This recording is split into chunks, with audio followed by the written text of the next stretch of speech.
Okay, so you want to get smart fast. Right.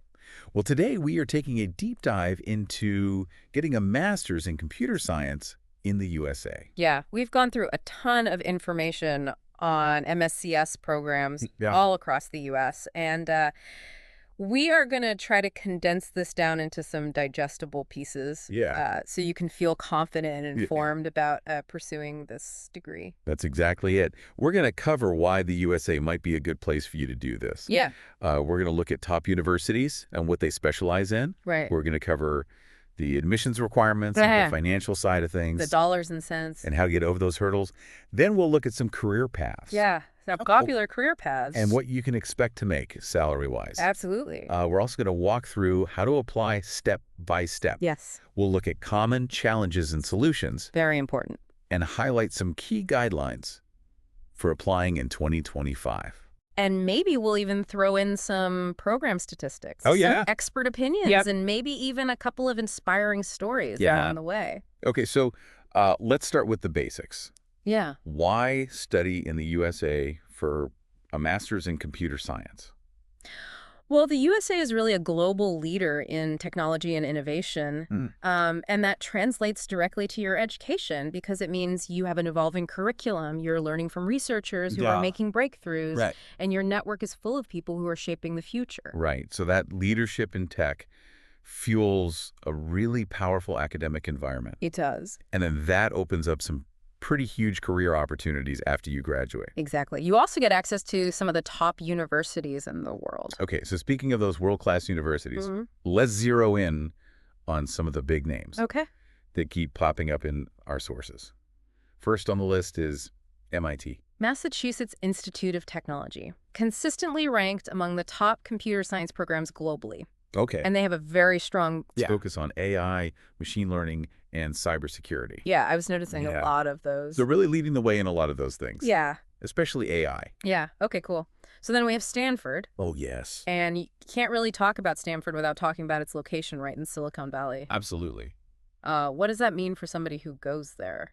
Well, they specialize in data science, robotics, and cloud computing. Mm. And being right there in Silicon Valley Yeah. gives them unmatched internship opportunities, Right. networking, Yeah. and exposure to tech startups. Yeah. I imagine the networking opportunities there must be just off the charts. I would say so.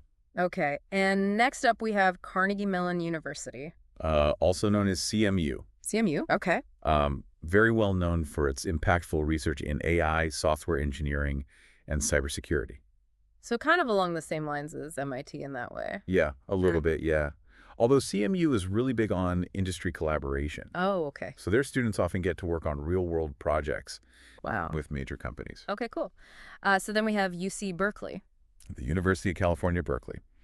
Another giant in the research world, especially in AI, big Wow. data, Mm-hmm. and distributed computing. And their graduates have a really high employment rate. Oh, wow. So that speaks volumes about the quality of education they get there. Yeah, it definitely says they're giving you something that is it's Yeah, practical and that people want. that's right. Okay, and then rounding out our top 5 here is Harvard University. Yes, They're known for more than just computer science. they are indeed. But what is their approach to computer science? Well, they focus on both theoretical principles and practical applications. Oh, okay. And they also offer a lot of networking opportunities, Mhm. and they're really committed to career development. Oh, okay, so they're getting you ready for the real world. They are. They want to see their students succeed. Okay, so we've got these incredible universities, each with its own strengths. But what does it actually take to get into one of these programs? Right. So let's break down the admission requirements. Okay, well, first, you usually need a bachelor's degree in computer science or something closely related. Okay, so you got to have the basics. You got to have the foundation. Okay. And most universities are looking for a GPA of 3.0 to 3.5, Okay. but some programs might want a higher GPA than that. Gotcha. So that's something to look out for. Absolutely. Check the individual requirements for each school. Okay. So those are the hard numbers. What about the standardized tests? Well, there's the GRE, Oh, sure. the graduate record examinations. It's been a big part of the application process. Yeah. But a lot of schools are making it optional now. Oh, wow. Yeah. Interesting. So again, you have to check the specific requirements for each university. Okay. If you're not a native English speaker, Mm-hmm. You'll probably need to prove your English proficiency Right. with the IELTS or the TOEFL. Makes sense. Okay. Okay, so we've got that all covered. Yeah. What about the more personal side of things? Right. How do you stand out as an applicant? That's where your statement of purpose comes in. Okay. It's also known as an SOP. SOP. And this is your chance to really explain your motivations, your Yeah. passions, Hmm. why you want to study computer science, Right. what your goals are, and why that particular program Yeah. is the best place for you to achieve those goals. Okay, so the SOP is your chance to really make a connection. It is. Okay. What about letters of recommendation? Well, you'll want 2 or 3 of those. Okay. And ideally, they should be from professors who know you Yeah. or from employers who can talk about your technical skills, Okay. someone who can vouch for you. So somebody who can really say, like, this person's amazing, you should definitely let them in. Exactly. Okay. And what about work experience? Is that a must-have? It's not always required, Okay. especially if you just graduated, Okay. but it's definitely preferred if you have some internships, Yeah. research experience or something like that. So they just want to see that you've done something It is something in the real world. in the real world. Okay. Cool. So you've aced the application process. Yeah, actually. You've gotten in. Ooh, But now comes a big consideration, Yeah. and that's the cost. that's right. What kind of financial investment are we looking at for an MSCS in the USA? Okay, well, tuition fees can be anywhere from $20,000 Okay. to $75,000 per year. Wow. So there's a huge, Yeah, it's a big range. huge range there. Yeah. What other expenses should people be prepared for? Well, living expenses can be another $10,000 to $20,000 per Right. year, depending on where you are. Right, because if you're living in New York City, Yeah. it's going to be a lot different than Absolutely. somewhere else. Yes. Okay. Anything else? You need health insurance. Right. That can be $1,200 to $3,000 per year. And then just miscellaneous stuff. Right. Books, supplies, transportation, all that stuff Yeah. could be another $2,000 to $5,000. Okay, so that adds up really fast. It does. It's a big investment. Yeah. What about scholarships and financial aid? Well, a lot of universities offer financial aid Okay. for international students. Mm-hmm. And there's also outside funding like the Fulbright scholarships. Okay. Yeah, I've heard of those. Yeah, Those are really big. they are. And then what about AUW international fellowships? Those are specifically for women pursuing graduate studies. Okay, awesome. And of course, you always want to look at the university's website Yes. because they'll have their own scholarships. Exactly. Okay, great. So let's say, money is no object. Okay. What should you study? Right. That's the question. What are some hot specializations? Well, AI and ML are huge right now. AI and ML. Okay. Artificial intelligence and machine learning. Okay. And like we said before, MIT, Stanford, CMU are powerhouses in these areas. And graduates with these specializations can become AI engineers, data scientists, Right. all kinds of things. Yeah, and those jobs are in such high demand. Oh, huge Yeah, demand. which is crazy. Yeah. Okay, what about cybersecurity? Yes, cybersecurity is another one that's grown like crazy because cyber threats are increasing. Right. And some good schools for that would be UC Berkeley Okay. and Georgia Tech. Gotcha. And if you specialize in that, you could become a cybersecurity analyst or an ethical hacker. Oh, wow, an ethical The hacker. real thing. I guess they're the good guys. They are. Okay, what about data science? Data science and big data are really transforming all kinds of industries. Yeah, I mean, data is everything now. It is. So- And some good schools for that are Harvard and NYU. Okay. And you can get jobs like data analyst or data engineer. Okay. And then the last one I have here is cloud computing.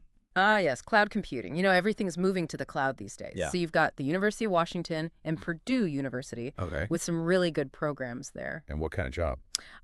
You could become a cloud engineer or a DevOps engineer. Okay, cool. So you've got your degree, Mm-hmm. you've specialized in something. Yes. How are the job prospects looking for MSCS grads in the USA? Oh, they're excellent. Okay. You know, the demand for computer scientists is just huge, Yeah. and it's growing all the time. Yeah, that makes sense. So what kind of companies are hiring? Well, you see the big tech companies all the time. Yeah. You know, Google, Amazon, Microsoft, Facebook, Apple. Right. Yeah. Okay, and what about salaries? Well, it depends on the job, your experience, where you live. Right. But generally, a software engineer can make between $100,000 and $140,000 Wow. per year. That's pretty good. Yeah, and data scientists can make between 120,000 and 160,000, Wow. and AI and ML engineers Yeah. can make even more. Yeah, they're the ones everybody wants right now. They are. Okay, cool. Yeah. So let's say somebody's listening to this and they're like, all right, hmm I'm ready to do this thing. Okay. What are the steps to apply? Okay. Well, the first thing you need to do is research universities Okay. and find programs that really match your goals. Okay. Don't just go by the rankings. Right. Look at the faculty. Yeah. Look at the research they're doing. Okay. Make sure it's a good fit for you. Gotcha. Okay, so you've done your research. hmm What's next? Then you need to prepare for the GIE Okay. and the TOEFL or the IELTS if you need those. Right. And it's good to start that at least 6 months Yeah. before the application deadlines. So plenty of time to study. Plenty of time. Okay. So you've done that. What's the next step? Well, then you need to get all your documents together. Okay. Your statement of purpose, your Yeah. letters of recommendation, your resume, your transcripts, Yeah. all that good stuff. Yeah. Okay. And then how does the application actually happen? Most universities have online portals. Oh, okay. So you create an account, you upload everything, Right. and you have to pay attention to the deadlines. Right. Yeah, because they're not all the same. No. Okay. And then the final stage, once you've gotten in. Assuming you get in. Yes, assuming you get in. You have to apply for your student visa. Right. That's the F1 visa. Gotcha. And that happens through the U.S. Embassy Yes. in your own country. That's right. Okay, cool. So let's get real for a second. Right. What are some challenges that people run into Okay. when they're trying to do this whole MSCS thing? Right. Well, the biggest one is probably the cost. Right. Tuition and living expenses are high. Right. But I guess the solution there is Yeah. apply for scholarships. Apply for scholarships, look for assistantships. A lot of universities offer financial aid, even the big ones like MIT and Stanford and UT Austin. Okay, so there's money out there. There is. You just got to find it. You got to look for it. What about getting accepted in the first place? Yeah, the admission requirements can be really tough. Yeah. So what you have to do is make your application as strong as possible. Okay, so work experience. Yes, work experience. Good letters of recommendation. Strong letters of recommendation. And a really good statement of purpose. A killer statement of purpose. Okay, and then I imagine the visa process can be a bit scary. It can be a little daunting. Yeah. So you have to prepare for your interview. Mhm. Make sure you have all the right documents, especially financial documents, Yeah. to show you can pay for everything. Right. And stay updated on the regulations. Gotcha. Okay, so you've gotten your visa. You're in the USA. Congratulations. But now you got to find a job. Right. What are some tips for standing out in the job market? Well, you want to start networking early. Okay. Go to career fairs. Yeah. Apply for internships while you're still studying. Right. And look into the STEM OPT extension. STEM OPT, what's that? Oh, that lets you stay in the U.S. after you Yeah. graduate and work for a while. Oh, that's awesome. Okay, cool. Mhm. So what if you get to the US and you're like, oh my God, this is so different? Yeah. Culture shock can be tough. Yeah. But, you want to join student clubs, participate in events, Right. get out there and meet people. Don't just sit in your dorm room. Exactly. Okay, cool. And then I imagine the cost of living in some of these big cities is really high. Yeah. It can be tough. Yeah. Are there any ways to kind of deal with that?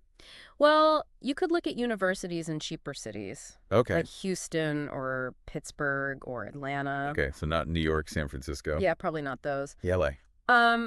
You could look for a part-time job. Yeah. If your visa allows it. Mm-hmm. And you could try to find some roommates to share the cost of housing. Oh, yeah. That's always a good one. Yes. Okay. So we've talked about the challenges We have. and some solutions. But for somebody who's specifically looking at applying in 2025, Mm-hmm. what are some crucial guidelines to keep in mind? Okay, so first, you want to choose the right university and program. Okay. Look beyond the rankings. Right. Really consider the faculty, the research, the specializations. Make sure it's a good fit for you. Okay. Second, you really need to understand the admission requirements. Right, because they're all a little bit different. They are different, yeah. Okay. Third, apply early. Okay. That's huge. Applications usually open in September 2024 Oh, wow. for the fall 2025 intake. Okay. So get on that early. Yeah, don't procrastinate. Don't procrastinate. Okay, and then I know we've talked about the SOP, but The statement of purpose. yeah, the statement of purpose. Spend some time on that. Yeah. It's your chance to make a good impression. So what should it include? talk about your research experience, your interests, your goals. Okay. Really make it personal. And tailor it to each university. Absolutely. Don't just send the same one to everyone. Okay. And then work experience, projects, all that good stuff. Yes. Highlight all that. Yep. Internships, research, certifications, anything that shows you've got skills. Okay. And if you need to take the GRE. Yeah. You need the GRE. You need to prepare for it. Yeah. Aim for a score of 320 or above. Okay. That's usually a good score for computer science programs. Cool. Also get some good letters of recommendation. Yeah.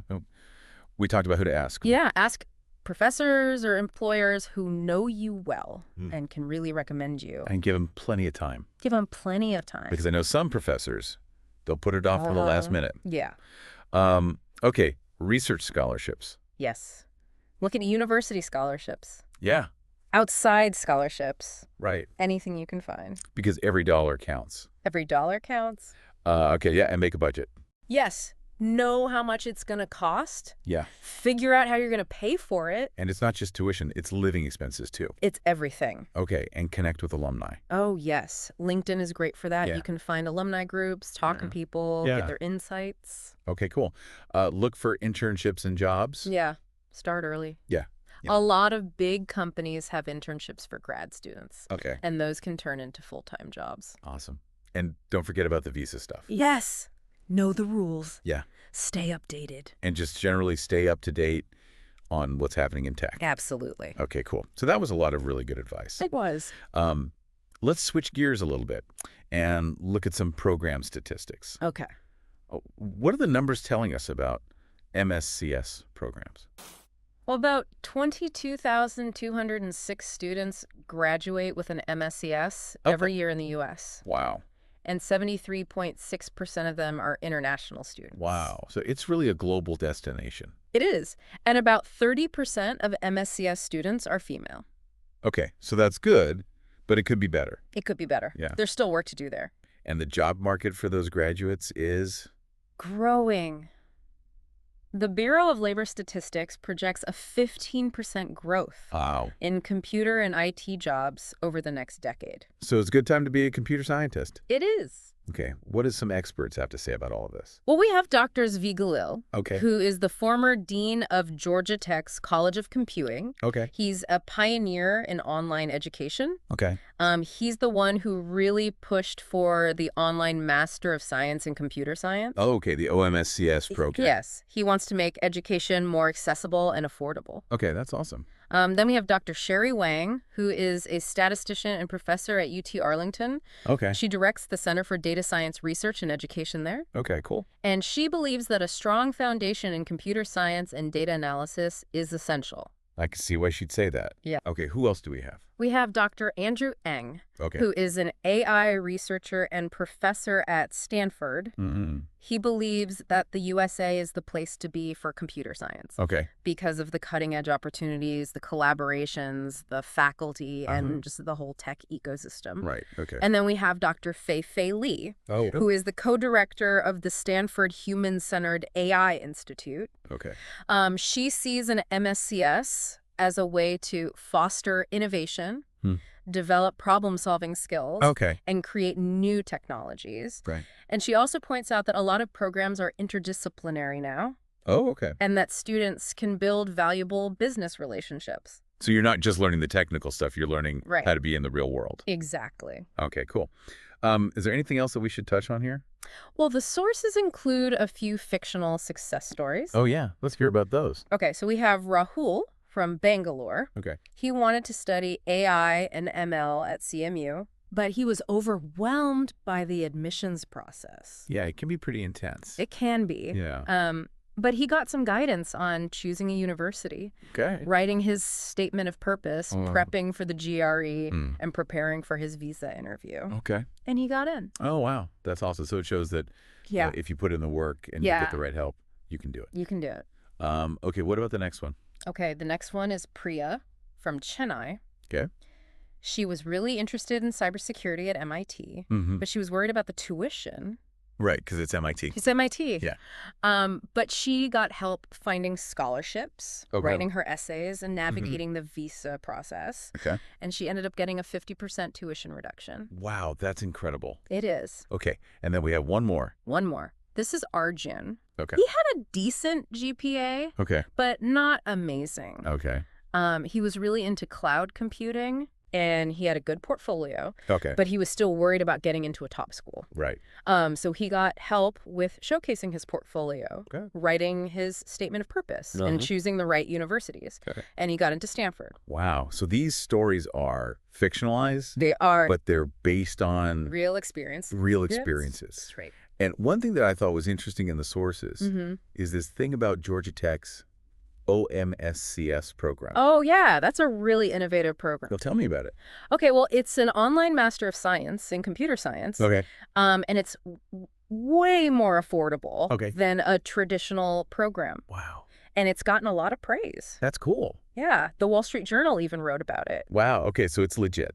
It is. Okay, so let's wrap things up here. What are the key takeaways? Okay, so getting an MSCS in the USA can be a fantastic opportunity. Yeah. You know, top universities, cutting-edge research, great job market, high salaries. Yeah, it's a pretty sweet deal. It is, but it's not easy. Right. It's expensive. It is expensive. It's competitive. It's competitive. But if you're smart about it Yes. and you plan ahead, If you do your research, you can make it happen. you can make it happen. So for all of you listening out there, what part of getting an MSCS in the USA really excites you? Yeah. Think about your goals. And what are you going to do next? You know, do some research. Yeah. Look at university websites. Check out their programs. Contact alumni. Yeah. There's a lot you can do. Awesome. Well, thanks so much for taking this deep dive with us today. It's been a pleasure.